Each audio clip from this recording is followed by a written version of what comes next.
Welcome, welcome to For Your Reference. You're listening to Your Phrase or Mine.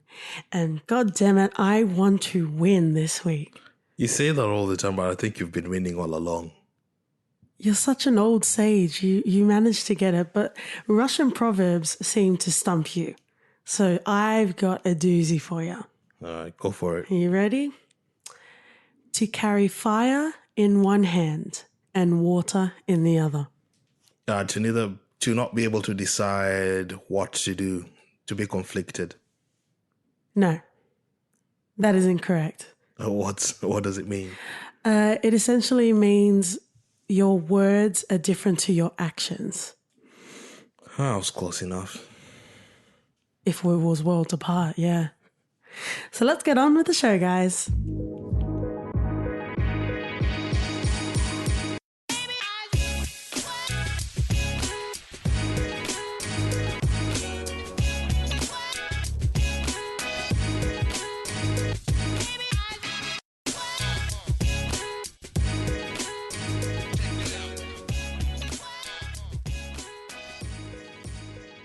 Hey friends and lovers, welcome back to For Your Reference. It's been a while. We missed you.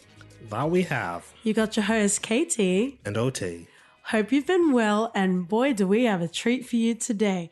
We will be covering the so far 3 film series, Jonathan Winston, otherwise known as John Wick. And I think this is the record for the earliest spoiler alerts that we give for this episode. Come back. You'll have just as much fun after you watch Parabellum. But if you haven't watched the third movie, go and check out our episodes and then come back once you've watched Parabellum. So now that our other friends have disappeared for a second, the third movie kind of left us on a cliffy, a delicious cliffy. And the reason why I preface that is because potentially, and even with the director, there was talks of potentially a 4th movie. So, we've been around for quite a few episodes, so you know how this runs. Let's go through some stats. The first movie came out in 2014, titled simply John Wick. And all of these stats are from IMDb, so feel free to take it up with their department and not ours. The budget is $20 million for the first movie. Pretty good. It's pretty amazing how much you can achieve with 20 mil. In the opening weekend, domestically in America, it had $14.4 million. And it grossed domestically for America, 43 million. That's not bad. Yeah, directed by Chad Stahelski. Feel free to fight me in our mentions because I'm pretty sure I didn't say that correctly. And then written by Derek Kolstad. So that's John Wick, 2014. I guess even when you think looking back on it, it didn't really smash box office in a momentous sort of way. And I guess that's how, people would classify it as a cult classic, because the people that got this movie felt it to the fiber of their core. Yeah, and it came after Keanu has taken some time to do some independent movies and passion projects, and then bam, he gave us John Wick. And I remember watching this alone. I think we were apart from that at that time, and it was just... Yeah. Oh my God. I think I watched it through my laptop as well. So I think I loved it. And then the second time when I watched it on actual big ass TV, I fell in love with it all over again. Yeah, definitely. And it just feels so bespoke. It feels made for the genre, and it doesn't feel as though it was made because it needed to compete with what was out there. Exactly. And it has no source material. Like there are no books. He just came, wrote up an action movie, and delivered John Wick. Some great fighting scenes, some great cinematography, just amazing. Amazing. So you've got that first movie of John Wick that came out in 2014, and then we see the sequel titled Chapter 2, John Wick Chapter 2, coming out in 2017. So the budget was upped to $40 million. where you could definitely see where that went. But then you've also seen movies with bigger budgets, arguably, that did a lot less with more. John Carter, anyone? John Carter, no one. I think that's an offer that will be open until the end of time. Opening for the 2017 Chapter 2 movie domestically in the US made $30.4 million. So that's double of what John Wick 1 got. And domestically gross for 2017 Chapter 2 movie, $92 million. Oh, brilliant. Yeah. And well deserved. Yeah, so I guess when people had time to take their hands out of their pants and go to the cinema, they pretty much upped the box office sales for John Wick. And then here we are. What a great time to be alive, guys. 2019, we have John Wick 3, Parabellum, coming out. And it just came out on the 17th of May. So it is quite hot off the press. It did. And you know what I thought about 2019? I thought Avengers Endgame would be the crescendo of highlights for movies.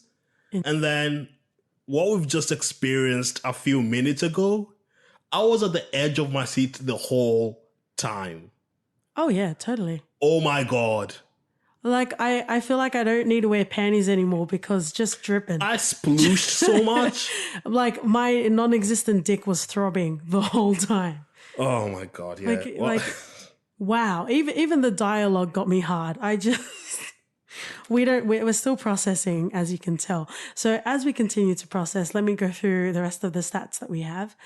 The budget for Parabellum was $55 million. I'm pretty sure your girl Halle Berry took most of that. Nah, man. She gave it all back. She did. She gave more than we deserve. Oh, definitely. And because it is quite fresh off the box office, I couldn't really see anything on IMDb about the opening weekend because I guess in America the weekend is still happening. But according to Box Office Mojo, it's grossed as of the 17th of March, $22 million. Oh. And that's just from 1 or 2 days of it being out. Oh, that's good. Yeah. I'm positive it'll get more. It'll smash that quite easily.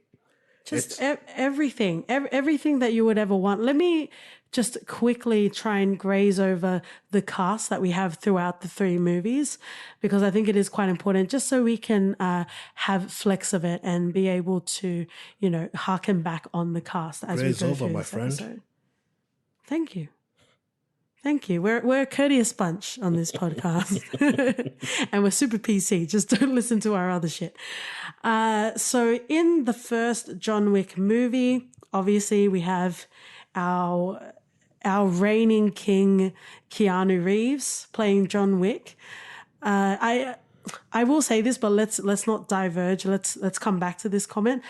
But, once in a lifetime is a lot for an actor or an actress to have an iconic role. And for Keanu Reeves to have Neo in the Matrix series, and for him to continue on in what I would say is one of his more iconic roles and one of his better roles. Okay, we will fight, sir. I will meet you in the parking lot and we will fight. Don't you worry. I've got my jousting stick ready. It's been throbbing for a while. But you know what I mean? Like you have one-hit wonders, so to speak, and they only get that one sort of gravitas and grandiose sort of role, and then they kind of just, meander through the rest of their career. So the fact that we have been blessed with Keanu Reeves' existence in general, and I guess we don't have time to talk about that now, but hopefully later on the episode, iconic.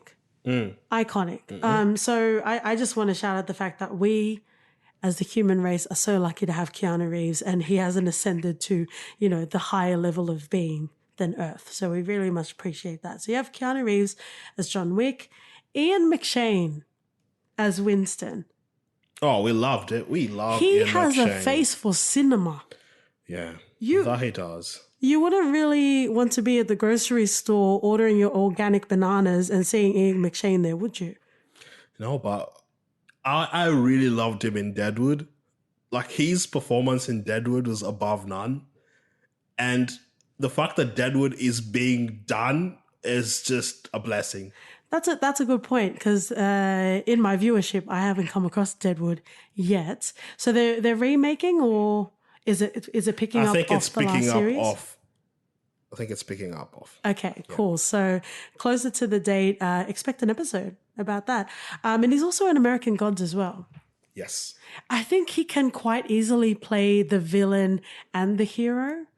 Even if he was a hero, he's got a bit of a darker side, which you do see in John Wick as well. But I just love his face. I appreciate it, and I'm glad. And his face for the budget alone, right? So we have Ian McShane essentially through all three movies, right? Mm-hmm. And he's at the Continental. He's the manager of the Continental in New York. We've also got your best friend Lance Reddick. Put the weapon down.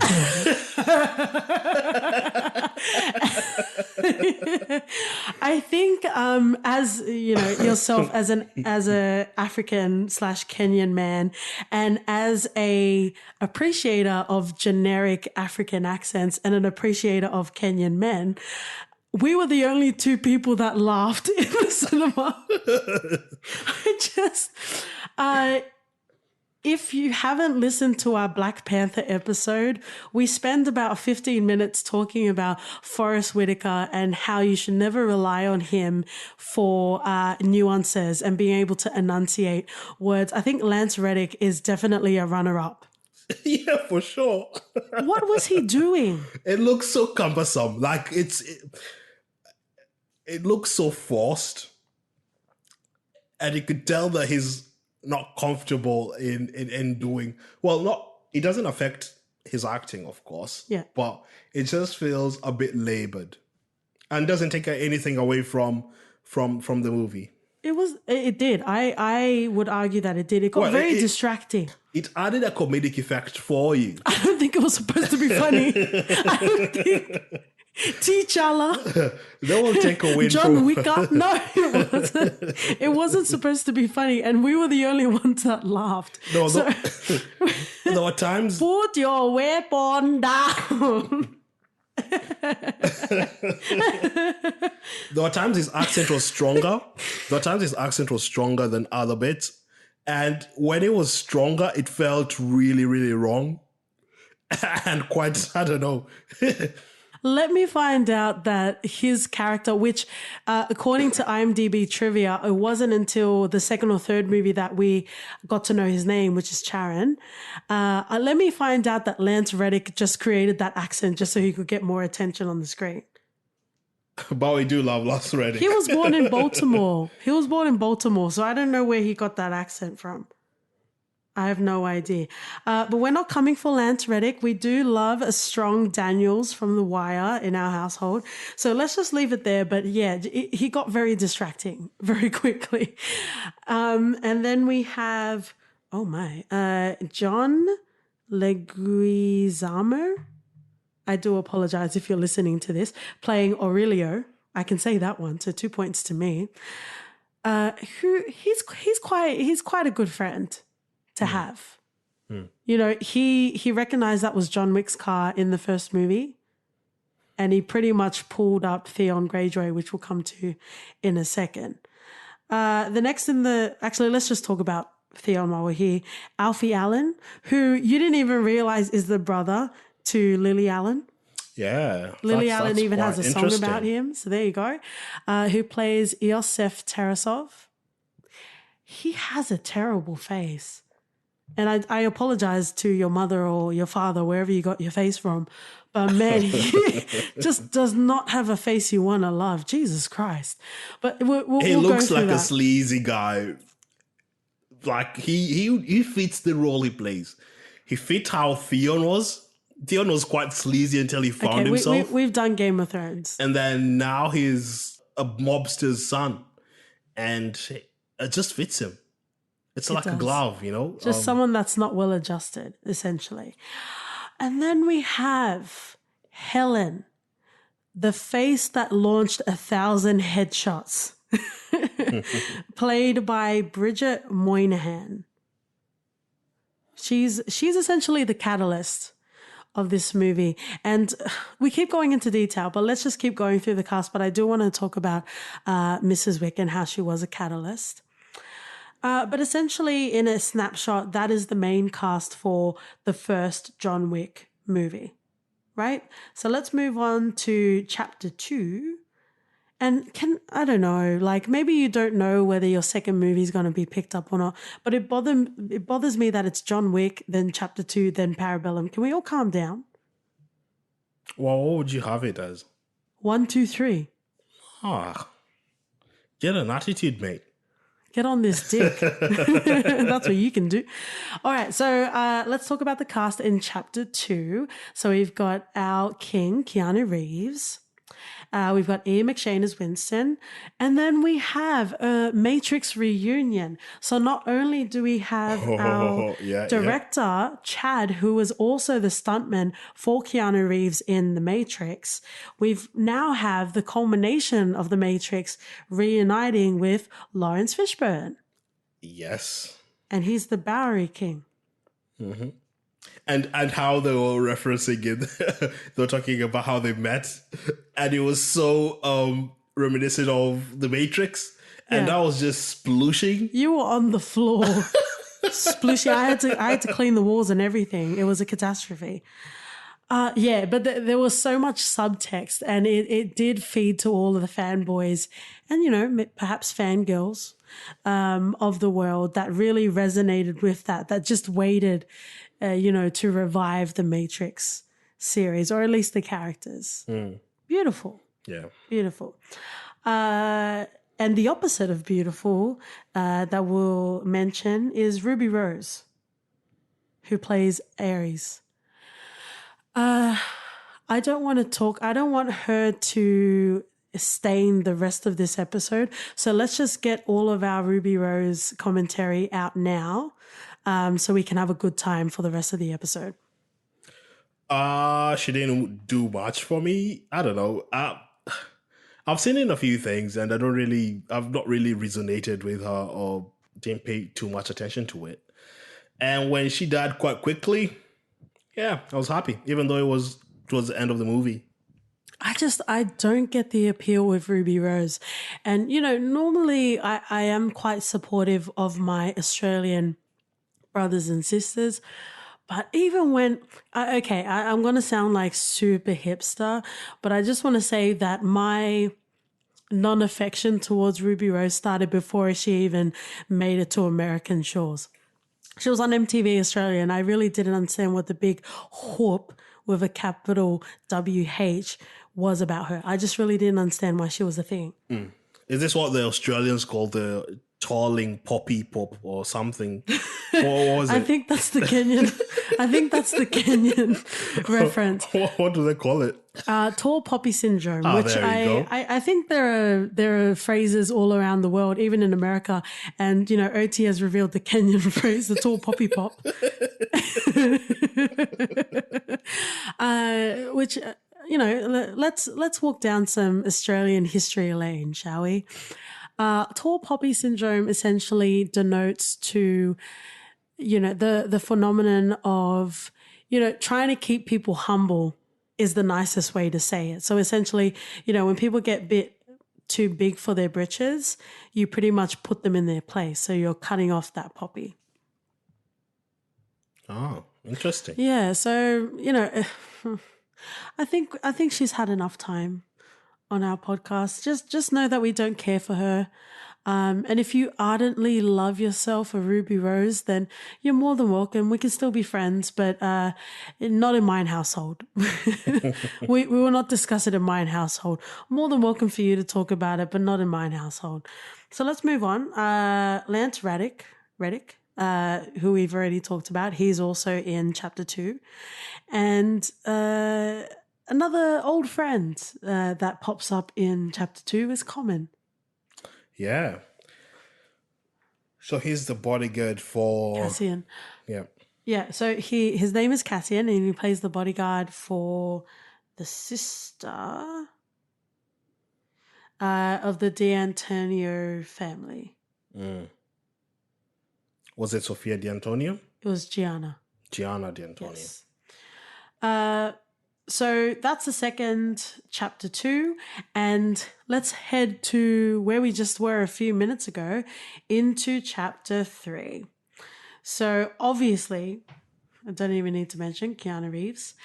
We have Lawrence Fishburne reappearing, Ian McShane, Lance Reddick, and we also have your lady love, Halle Berry. Hallelujah. Tell them how it is. I think you can do it for me. I can just sit back and sip this wine now. So she has an amazing role in this. And I feel like if they were to make chapter 4, she would make a reappearance just because of how amazing she was in this. And her story is not yet done. She introduced 2 dogs into the show, and the action sequence that followed that was just mind-blowing. Let's leave the action scenes because that's a very tasty morsel. Okay, so we'll come back to that. I'm getting carried away. It's Halle Berry. I can be excused. I can see that you're getting carried away. And it's carrying me away. We also have Angelica Houston. She has such an immense presence on screen. I feel like it's such an enigmatic sort of quality. You can't teach that. Yeah, she commands respect. Yeah, Tobias Funke cannot teach you that. You either have it or you don't. Yeah. We also have Jason Mantzoukas, who's the TikTok man. He plays the homeless man. He's part of Lawrence Fishburne's crew. We've seen him in a few things. I don't think anything too serious, so it was nice that he got his day in the sun. We also have Asia Kate Dillon. Oh, we love Asia Kate. Who plays her credit just says the abdicator. Yeah, that's all the reference her as. What do you think I'm saying her. What do you think Asia's pronoun is? Do you think it's still she? No, I don't think it's she. Because we know Asia is non-binary, so we do apologize to any non-binary listeners because we are still learning in this progressive world. It'll be interesting to know what Asia's pronoun is, but please forgive us as we continue in this episode if we're using the wrong pronoun. And then we also have quite a few other actors. We have Jerome Flynn, who plays Bronn in Game of Thrones. Yeah. So and it's just sleazy as he got a glow up. He got a glow up. He got some blonde highlights. He's always blonde. No, he had brown hair in Game of Thrones. Well, in real life. You sit around and have a pint with him? Yeah. Okay, good on you. We also have, and they don't have any character names in this search, this generic Google search that I did, so I do apologize. And I do apologize for my pronunciations. We have Hiroyuki Sanada. We also have Saeed Taghamau, and then also Tobias Segal. I also forgot to mention that in the first John Wick, we have Dean Winters, who I fucking love. Like, I don't know. I feel like I would sacrifice random strangers that I don't know just to meet and have a drink with Dean Winters. I think he's one of the reasons you stuck through Oz. No, I enjoyed Oz. Well, the last two seasons of Oz. For my quest of balancing... The last 2 seasons of Oz. For my quest of balancing the titty to dick ratio, Oz filled me in every way that no other show or movie could. But wow, I just... let's jump into Parabellum. But before we do that, did no one question why Dean Winters was hanging around with a bunch of the Russian mafia? I don't. He's just a skizzy guy. I do stand me a strong Dean Winters, but it was made quite clear that he wasn't trying to play himself off as Russian, and no one would have believed that anyway. And I was glad to see him. It was a big question that was just distracting me. I'm like, how did this even connect? How did you guys even come together in the first place? Well, let's dive into it. John Wick, Parabellum, 2019, motherfuckers. Let's start off. How do you feel? General impressions. Let's go. Like I told you, this is the highlight of 2019 for me. Has your dick recovered? Not yet. I thought I'd seen it all with Avengers Endgame. You weren't a big fan of it, and it ticked a lot of boxes for me because I watched a lot of movies in the Avengers, in the Marvel universe. So I was really invested in it. And for John Wick, to just how many years has it been since John Wick 3 came out before 2? 2-year gap. 2 year gap. But that was a shorter gap than the first movie. The first movie was 3 years. And what the directors managed to, or the creators managed to weave together with no source material. So all this is just, true form. It's amazing. I am impressed. I was not bored at all in that movie.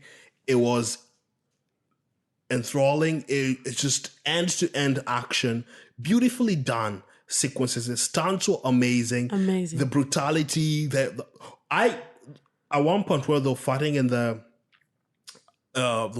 it the library? I think it was an NBA player, the really tall guy. Oh my God. Yeah. And he was crushing his neck on the book. I was like, oh my God. My heart palpitated a little bit faster. And it's just amazing what he's done. And to be able to keep you hooked on a movie that's more so action than anything else. Yeah. Is a brilliant work, and kudos to you. We hope you go on stronger from here, even after John Wick has concluded. Just amazing. I'm so keen to see what else he can do. The interesting thing in IMDb trivia, and I've been looking across all 3 movies, so I apologize if it's the wrong one. I'm pretty sure it's Parabellum IMDb trivia. There's a little section in there talking about Keanu Reeves saying he doesn't want the sequels to squander the franchise as a whole. So, he thinks that it might conclude with the 3rd movie. However, with recent interviews with Chad, he's saying that, we've left on a tasty cliffy and we're going to pick up off on that. There has to be a 4th one. A 4th there one. There has to be a 4th one, but if they want to conclude let's things, make sure that the integrity of this series is most important. And if 4 needs to be the end, let's end it. Let's not milk it for all it's worth. Milk it or not, a 4th one is necessary. I will not start a petition. I'm not as petty as some Game of Thrones fans. Let me find out you were the one that started the Game of Thrones petition. That is the last... No, I know this is called for your reference, but that is the last Game of Thrones reference you will bring into this household. At least for this episode. All I'm saying Let's focus on John Wick because there's 3 movies worth that we need to get through. All I'm saying is he's done an amazing job. Amazing. I was not capable.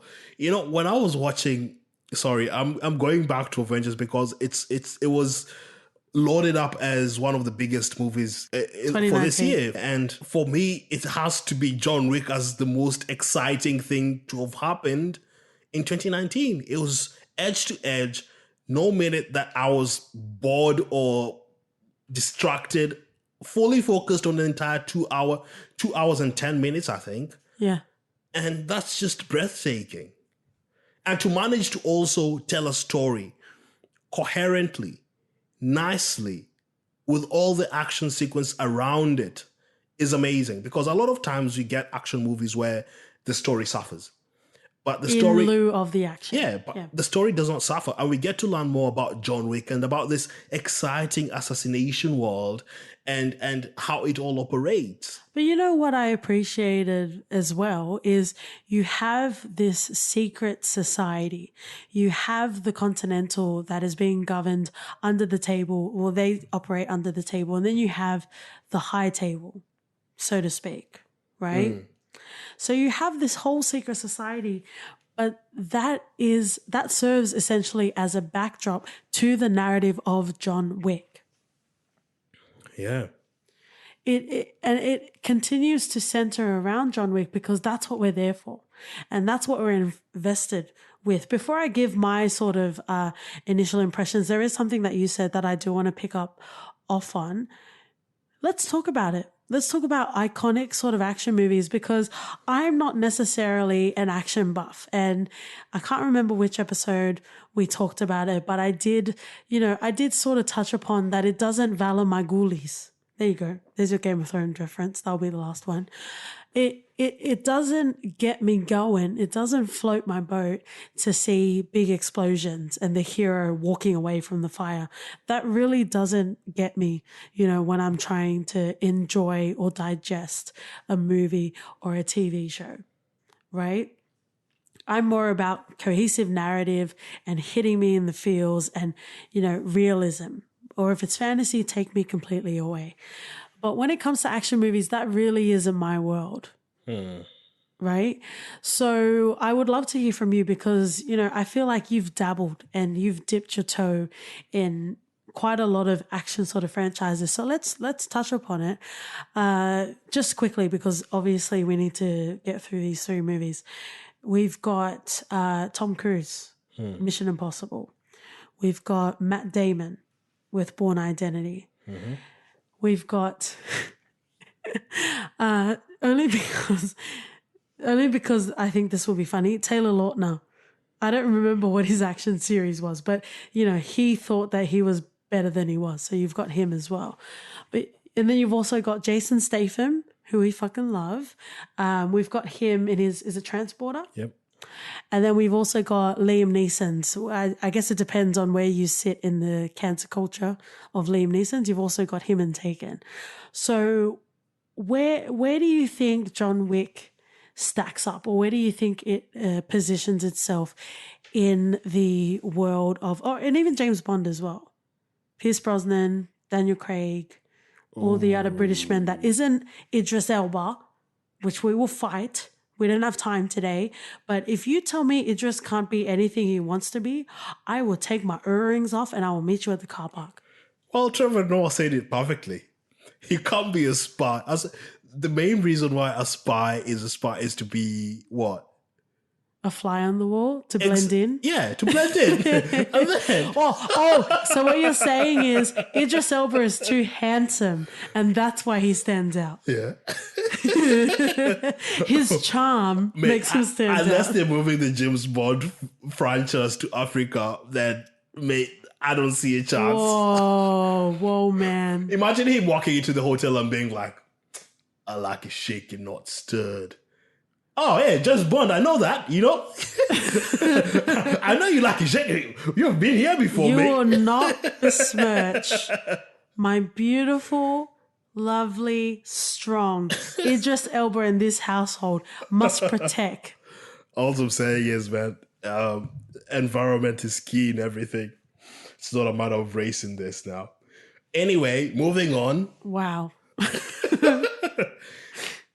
I think you're just imagining Halle Berry in her bikini. That's why. Well, you've given me quite a few of franchises that have been big and have a cult following. I cannot compare and contrast. All I can say is John Wick is one of the better action movies that I've watched. I would say so as well. James Bond has some gems in there, Golden Finger. It's given us a lot, and I cannot fault it. John Wick has done what? This is the 3rd movie. James Bond has done how many?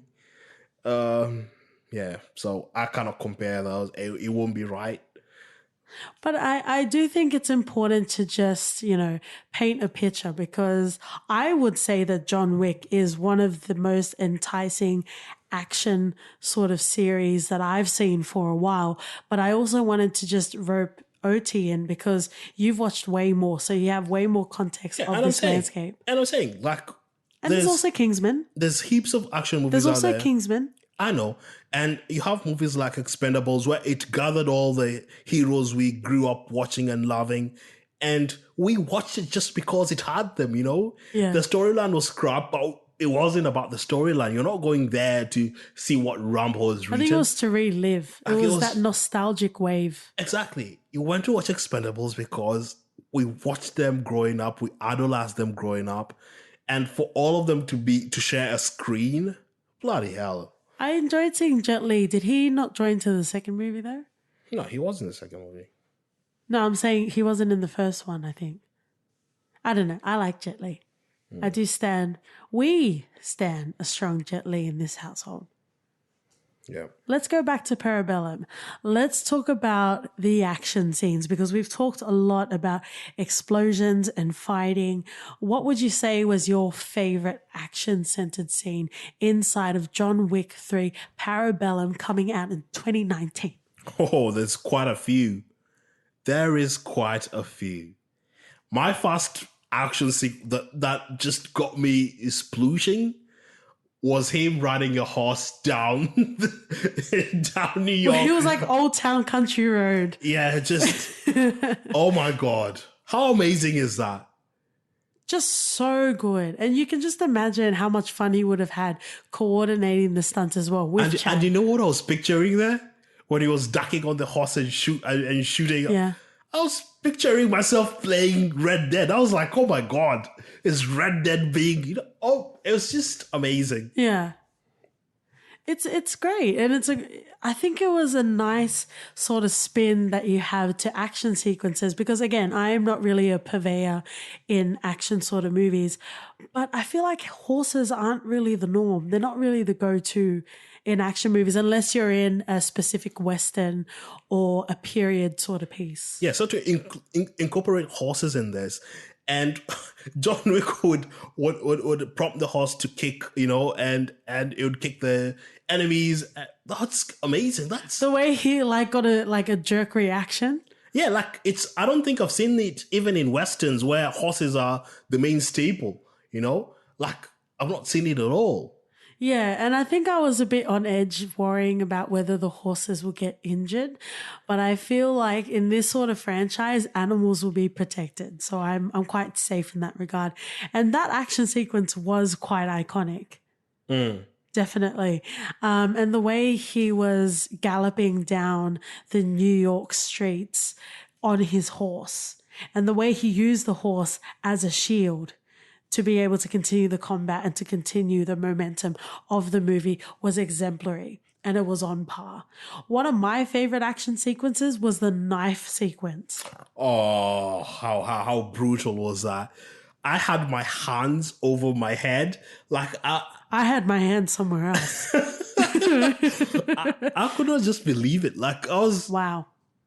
It's one thing just seeing someone being shot. Knives is quite different. Oh, yes. It's a different skill set. More intimate. Oh, yeah.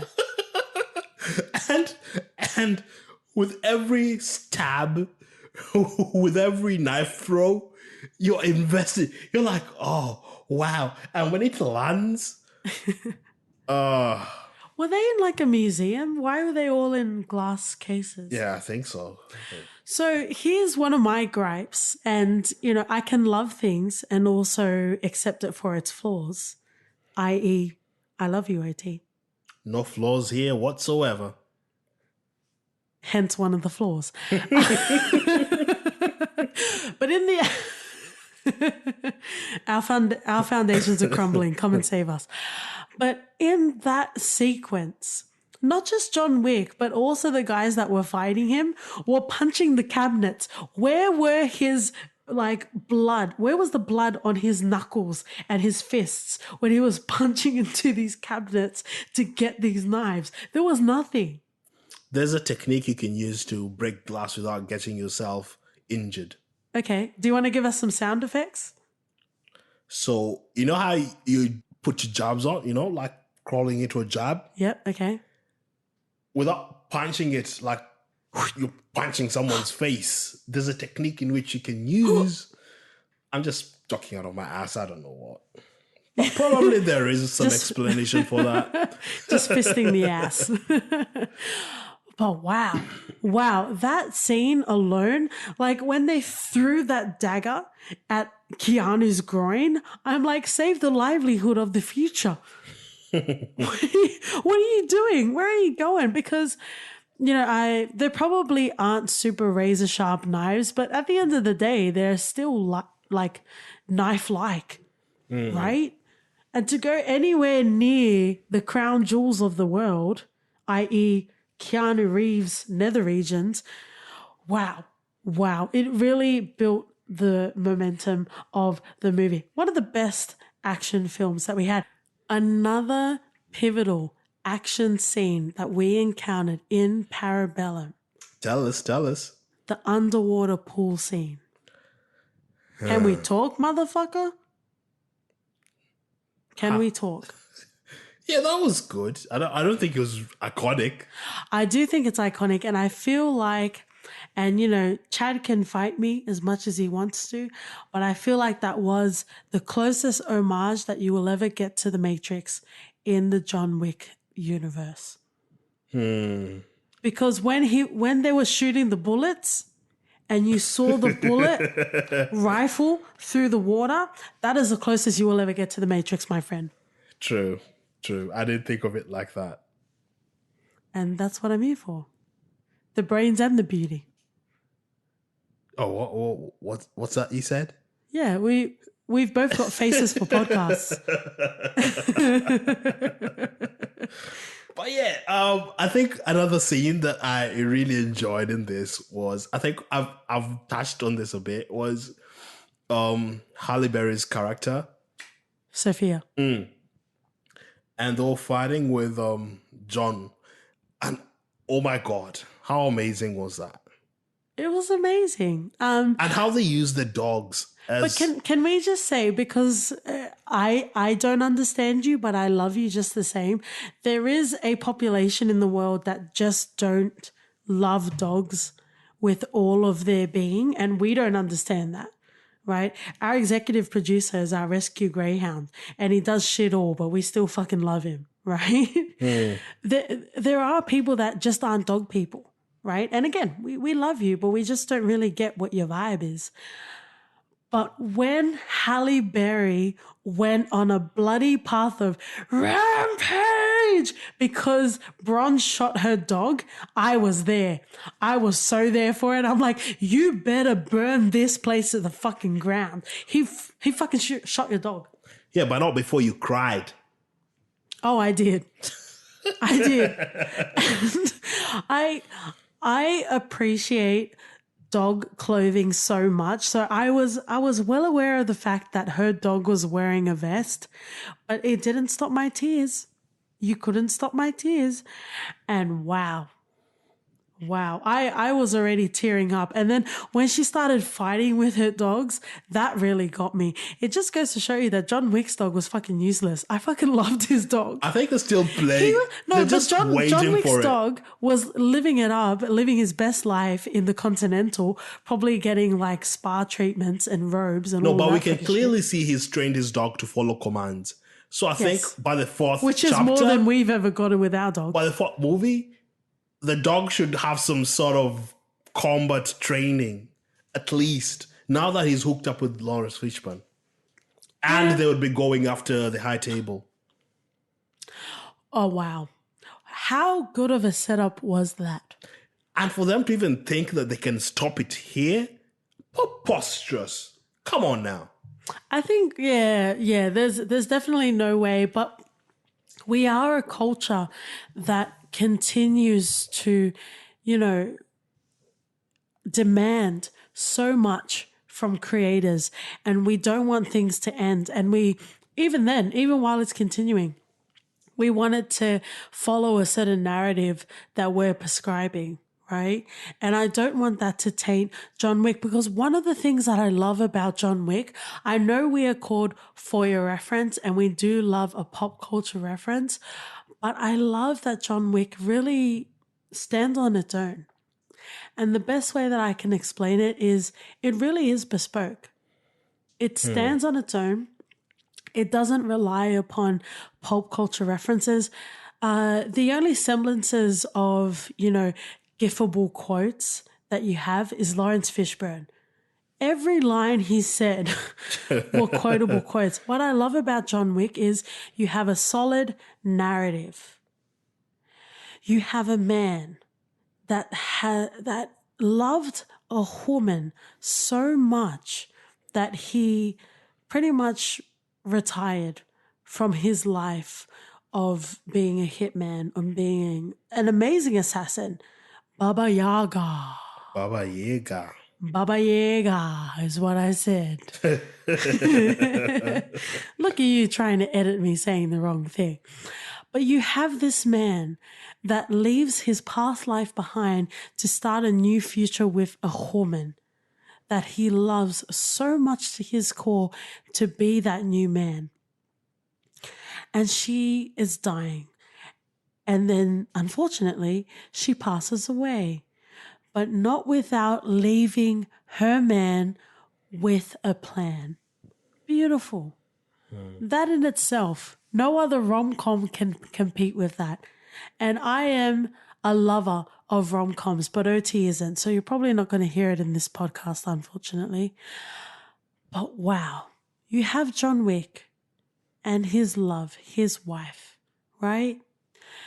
And she plans and she knows this is going to be a hard time. Death isn't easy for anyone, right? So she leaves Daisy, a beagle, to keep him company and help him get through this grieving process, which is so necessary, but definitely not an easy thing to do. And what happens to Daisy in the first movie? Daisy gets killed. I was not ready for that. Can I just say? I felt a lot. Everyone has experienced what it is to lose a loved one. And in addition to how much we love dogs in our household, that really got me, right? And I really appreciated that the first movie, it was such a core narrative of John Wick. And what made him what he was. Because really, you know, people say it's in his blood and he was born to do this, the Baba Yaga. Yaga. Get over it. I will fight you in these streets. Anyway, so you have this legend of not the boogeyman, but the man that comes to kill the boogeyman, right? But he left that all behind to be with this woman, right? And it all just gets taken away from him.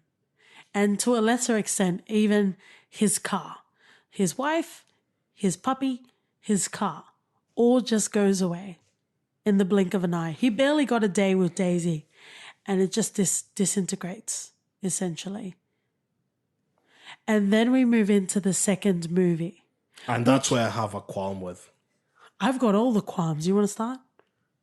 Well, I get the first movie. I get the theme of revenge for the first movie. Well, if you wanted to stop there, well, you the just underlying theme for the John Wick is vengeance, right? Yes. And I get that. But once you've killed the people responsible for killing your dog, I think that's the end. Yes. And then we start chapter 2 with John Wick going to get his car back. Our Swedish sticks man. Yeah. Yes. And it's just preposterous to me. The fact that he would continue with this vengeance to get the car. Later on, we see through flashbacks that indeed the car was pretty much in the picture throughout the whole relationship with the wife.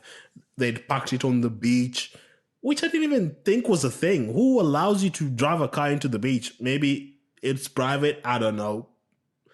I'm a mere pleb. So We don't go to the beach that often. But anyway, I just felt like, mate, just walk away.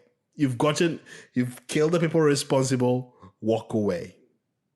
It did not need to happen. I think, you know what, personally, I if we need to evaluate the series as a whole, I would still say this is one of the best action movies. I don't know what Google's saying. Google's saying that this is a crime/mystery movie, but whatever. To each its whodunit own, right? But when it comes to like action sort of series, I would say that John Wick stands alone, and it's cut from a cloth of its own, of its own ilk. But wow. I really didn't think if you had missed John Wick Chapter 2, you really weren't missing a lot, except for the fact that it introduces the high table and more about the secret society that goes on there. And Lawrence Fishburne. And Lawrence Fishburne. Oh, yeah, but there's probably compilations on YouTube that you could watch instead of watching the movie. But, the second movie was quite good. And I think what was good that I would definitely recommend is before we went to go see Parabellum today, which is quite a few days, not quite a few days, like 2 days after it released, we watched 1 and 2 back to back, right? And then the next morning or lunchtime, we went to go and watch Parabellum, which I think is the best way to watch this, because at the end of Chapter 2, it pretty much ends on, you have 1 hour. We're going to give you a head start. You need to run, right? And the third movie essentially just picks up on that momentum.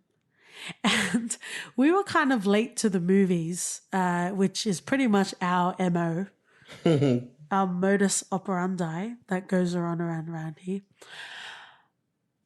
But as soon as we got in, the movie already started and the action just started right off the bat. Yeah.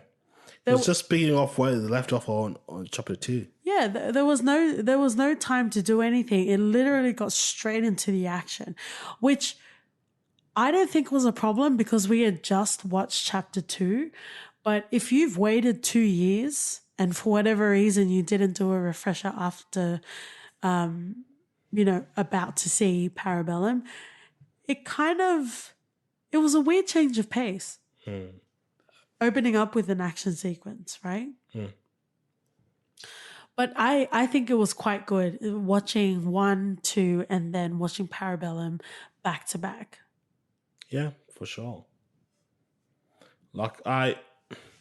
We got in and it was just high energy, high from the get-go. He had 1 hour. We see what happens between the hour and how he struggles to try and stitch himself up because he was stabbed a couple of times, or with the wrestler, with the tall guy in the library. NBA. Yeah. You've been called a basketball player so much, so you should know that. Yeah, I should. I feel like you're dancing around the fact that we're going to get meta right now. Even though we were running late, so we already know we're going to hell, okay? Don't fight us. We know we're going to hell because we were late to the screening of John Wick. And by late, I mean we didn't get to ease into the trailers and the ads. We just got straight to the movie, right? But there was this one motherfucker, and I'm going to call him Kyle, right? He looked like a fucking Kyle. And okay, all right, we accept our lot in life. We're late.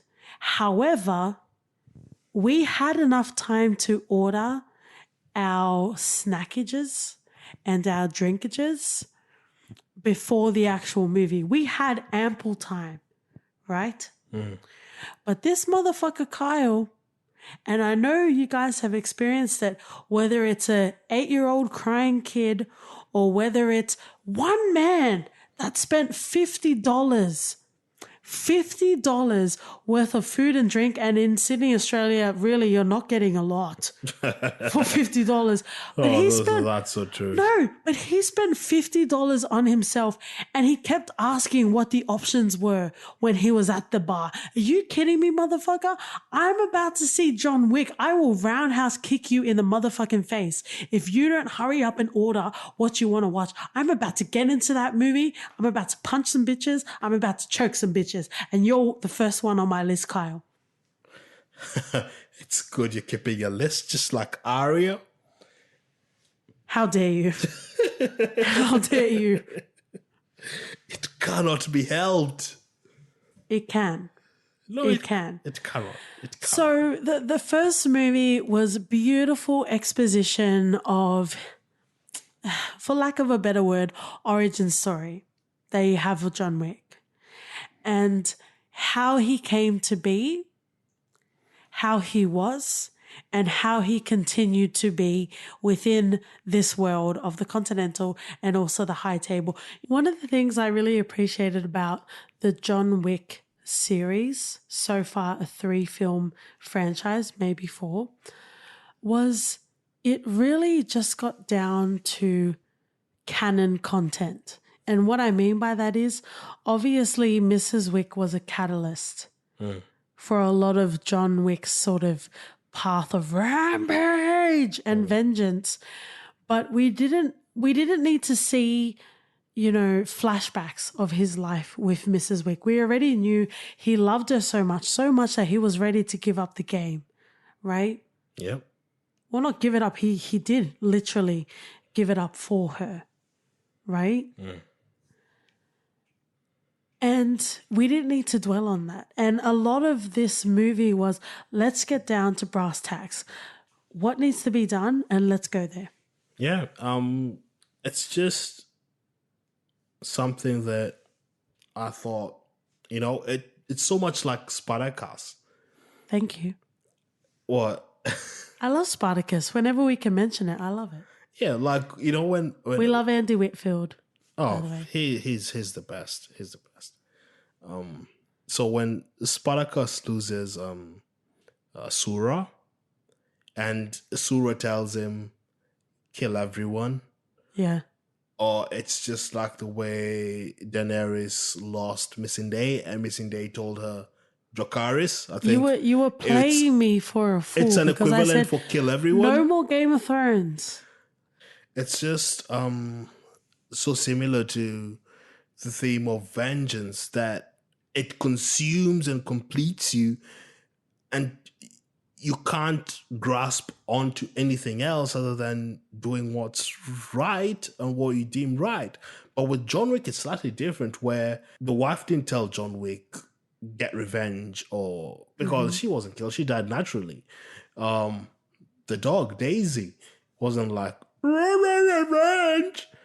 That's the dog offensive. saying revenge. That's offensive. Mate, I speak good dog. Because you're a bitch? Hey. You went there. But it's John Wick has his mind that he has to rectify things. He has to balance the scales, and so he does. He goes into this journey and rampage, quite Archer-esque, and love Archer.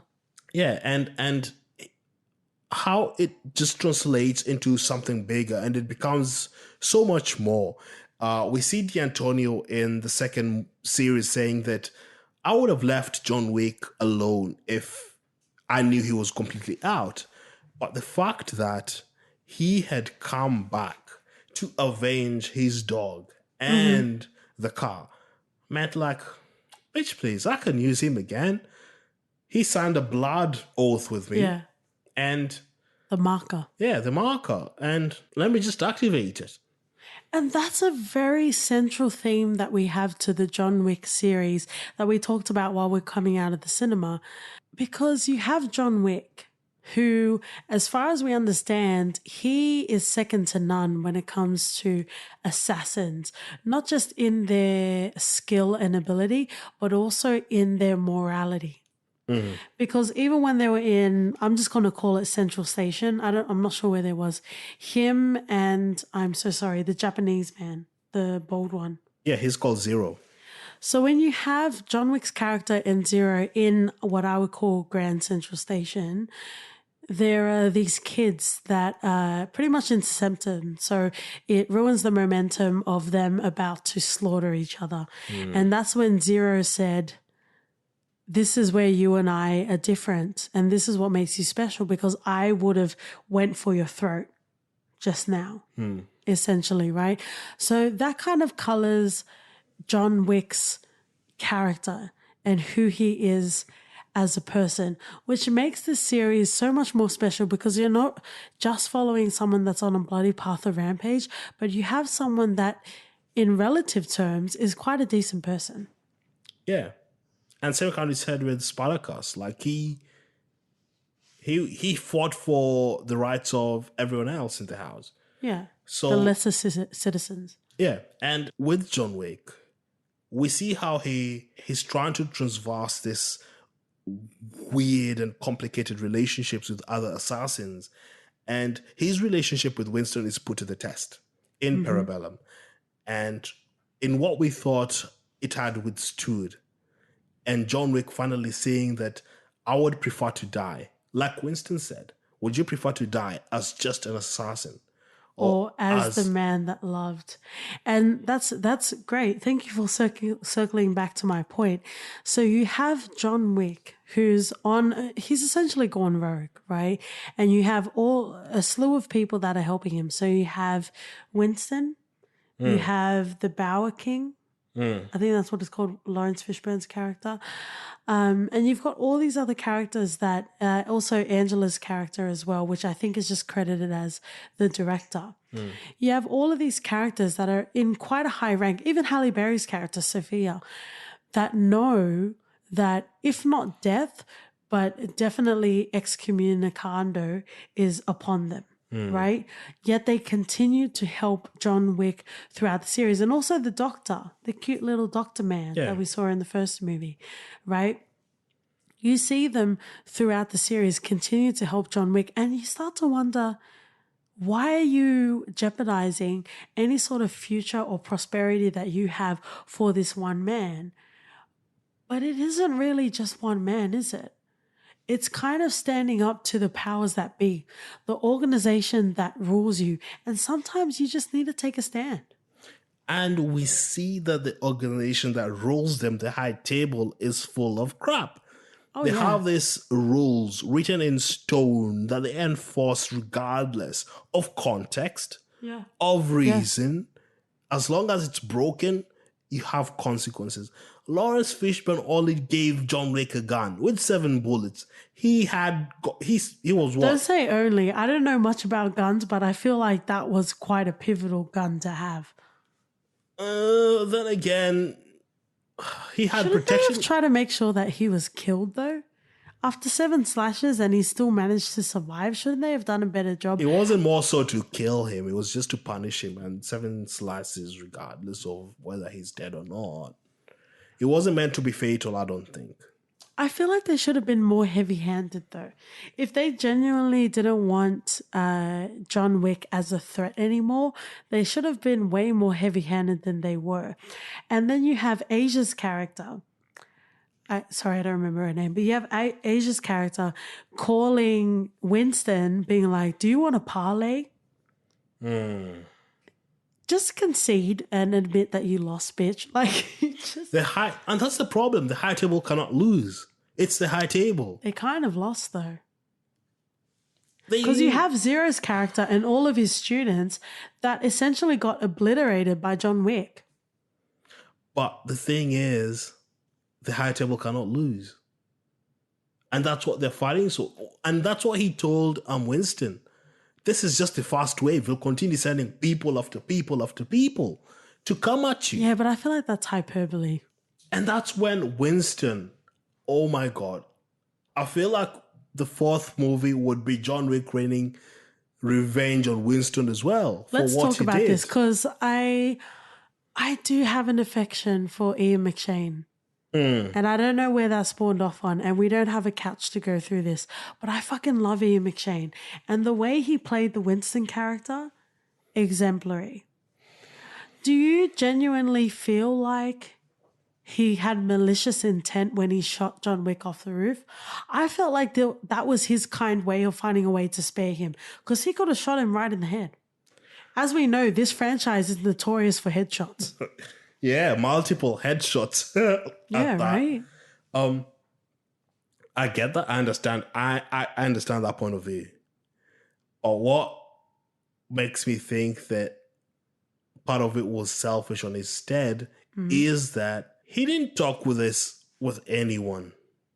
Only the fact that Lawrence Fishburne later comes and says it's understandable. He had to do whatever he had to do to make to keep the Continental open. What would you have And done under differently if you were Winston's character? What would continue you the have done war. Go after everyone of the high table. And we've already seen who's sitting at the helm in the desert. He's supposedly controlling everything, and we know Asia's character is just the educator. She's a foot not soldier, essentially, yeah. But I do love a good rebellion, and I do love people going rogue. So I'm very excited for the fourth movie, and I hope you don't make us wait too long. Yeah, and this would be a Lawrence Fishburne and Keanu reunion in terms of working together in the same team. And I cannot wait. I am psyched, I am pumped, and I am waiting for it. You're primed and ready. Primed and ready. Well, I think this is a good time to give us a chance to get a breather, and also for you guys to go and take a break, sip some cold water, or even something stronger if you feel like you need it after this episode. But wow. Wow-wee. And I think it was quite and again, I'm not the biggest sort of cinephile, so I'm not sure how many stuntmen turned directors there are, but I really appreciated the action sequences in John Wick 1, 2, and 3, because so much of action sequences, it's always so slick and so perfect. And, you move quite seamlessly through each transition. But in John Wick, he is someone that has been in the field for 20, 30 years. And even after he stabs someone, he struggles or he needs to reload his weapon. Also, I think this is in the second John Wick or maybe the first one where he has a shotgun and he has to reload the shotgun, but he's got it against someone's head while he's shotgunning. The second one, yeah. Amazing. Perfect. Resourcefulness is also very iconic as well. You don't need to have your special shield or your special weapon in order to be able to obliterate masses, right? You can use whatever's around you.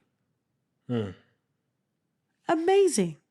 And again, as someone that doesn't really care for action, I was satiated and I was salivating and I was there. I was there. I was in it. I was in the midst of it. And it was worth every delicious morsel that I could uncover in this series. Yeah, for sure. And I just want to say this, like what the director has managed to do here is no small feat. Yeah. Chad. Because we've seen Mission Impossible and how their action sequences are done, and it is good. But this stands out above, head and shoulders above the others. So clearly we can see how much time and effort is put into this. Yep. And to produce so much visually stunning cinematography and action sequences that are believable. And narrative, cohesive narrative. Yeah, and we were talking about, I think it was the Burning episode where we said in the stab scene at the end of the movie. Spoiler. Where it was Jong-soo. We just and saw Ben. how it was cumbersome. It was labored. It was tasking. It was struggling. It wasn't anything efficient. It wasn't like a stab and walk away. It was someone who's never killed before doing it. Yeah. And we felt like, I feel like that's how it should be. One of the more realistic sort it of feels stabbing realistic. scenes. Yeah. And these action sequences just feel realistic. And if anything an action movie can get right is the realism of how it should be. Because many times it's just CGI, pop, done. You don't even see the effects or the struggle, or you don't feel the struggle in it. But he brings it out so beautifully, and it makes you cringe in fear and disgust at how ew it is. But I'm sorry, I liked a better word for that, but it's just amazing. Brilliant. Yeah, there work. were so many cringy scenes throughout the whole John Wick series. And, even when in the third movie in Parabellum, when he chops his ring finger off, if we were watching Spartacus season 1, there would have been blood coming out of every orifice. Yeah. Right. And it wasn't, I think what we're honing in on is the violence served for the narrative of the movie. It wasn't gratuitous and it wasn't blood porn. It made sense. Yeah. And we definitely appreciate that. This is going to sound ridiculous, but it had a realism to it. Right. And we've pretty much talked about how all of our private places has become quite public, right? So there's really nothing that can compare. And now we're going to transition into For Your Reference, where we recommend things that you might want to watch after watching John Wick, which is a very dangerous thing, talking about how amazing it is. OT, take it away. I will start off with Archer. Archer is the closest thing that I've come to see resembling John Wick. And when John put on his turtleneck, I was just waiting for him to go on a rampage in that turtleneck. And my dream of Archer and John Wick reunion would have come complete. What? Yeah. And it's just the parallels between Archer and Keanu are so distinct and clear. And you could see the characters how they could resonate and how they could exist in the same world. And if only there was a crossover possible, maybe later on when they're doing like prequels and whatever, it would be so amazing to be able to witness such a thing. And the last and final season of Archer is coming out in the next few weeks. So you can probably expect that in our next episode. Yeah. Yeah. So my turn. I've got 2 references. Oh, you do? Yes, I've got 2. And it still spawns off the spy/assassin sort of genre, but there are different types of audiences. So let's start off with, people that have a bit more spring in their step, people that feel a bit younger, right? Kingsman. Kingsman 1 and 2? Yep. Yes, I think there's only been 2 so far. Taron Egerton, I think is the way you pronounce it. Egerton. Ashton, yeah. I just thought he was a run-of-the-mill sort of guy, but he's proving to be someone that has astronomical acting chops. And Rocket Man is coming out soon as well, so you will definitely hear us talk about that on our podcast soon. So I'm very excited for Rocket Man. But in regards to the reference for this week, Kingsman, and if for no other reason, if any of you out there stand a strong, amazing, all-encapsulating Colin Firth, then please walk on through to our Twitter DMs, because I would love for you to slide in our DMs and we can talk about Colin Firth. It's OT's reason we haven't talked about Colin Firth yet. OT's Halle Berry is KT's Colin Firth. So that's all we need to say there. So Kingsman, check that out if you haven't already. And on the opposite side of the spectrum, still talking about like spies and assassins, more for the mature sort of audiences, someone that has already pretty much retired from that sort of genre. You have Denzel Washington's Equalizer. Oh, nice. Yeah, right? So he's pretty much done that part of his life. He's done with that chapter. In the first Equalizer, he uncovers that again with Chloe Grace Moretz, or Moretz Grace. And, it pretty much encapsulates him back into that world again. So, yeah, Kingsman and also Equalizer. Very nice recommendations. Thank you. We're all about encouraging on this podcast. We stand that in this household. So let's plug it off on our socials. On Twitter and Instagram, we're For Your Ref Pod. And if you want to write us an email, it's hello@fypodcast.com. Also, if you want to leave us a rating or a review on our iTunes, we'll definitely appreciate that so much. But if not, we still love you anyway. All right. Thank you and have a great week. See ya. Bye.